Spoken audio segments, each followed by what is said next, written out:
Hi everyone, Neama Rahmani, former federal prosecutor, president of West Coast Trial Lawyers, and I'm here to talk about magic mushrooms.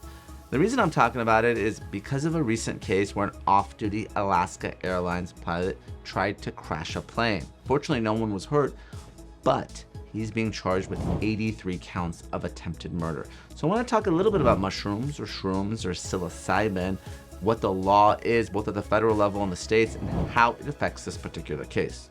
So, under federal law, psilocybin, mushrooms, they are a Schedule I controlled substance. That means they have no medicinal value whatsoever. They can't be prescribed, they can't be owned, and they can't be distributed. Now, some states have decriminalized mushrooms. So Oregon is one of them, and this was a flight that was traveling to Oregon, interestingly enough. So even though mushrooms might be not criminal at the state level in Oregon, they are still illegal under federal law. And normally these types of aviation cases, they're prosecuted federally.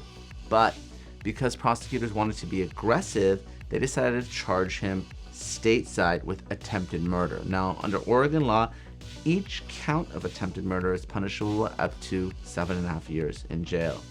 But there's an interesting twist here because the pilot is saying that he had a psychotic episode. He was acting involuntarily because of mushrooms that he took. And the argument is that he took mushrooms 48 hours before, which affected his actions 2 days later. Now, mushrooms normally stay in your system for about 6 hours, and they're really out of your urine within 24 hours. So it's unclear whether this argument is gonna hold any scientific weight, but if it does, it may actually be a defense. And this is why. Normally, voluntary intoxication is not a defense to a crime. So if you drink alcohol or do drugs voluntarily and you commit a crime, it's not a defense. But there are some exceptions, and one of those is if the intoxication negates your intent. So attempted murder is what we call a specific intent crime. That means you have to intend to kill. Interestingly enough, with murder, you don't have to intend to kill for you to be convicted of murder, but for the attempt you do.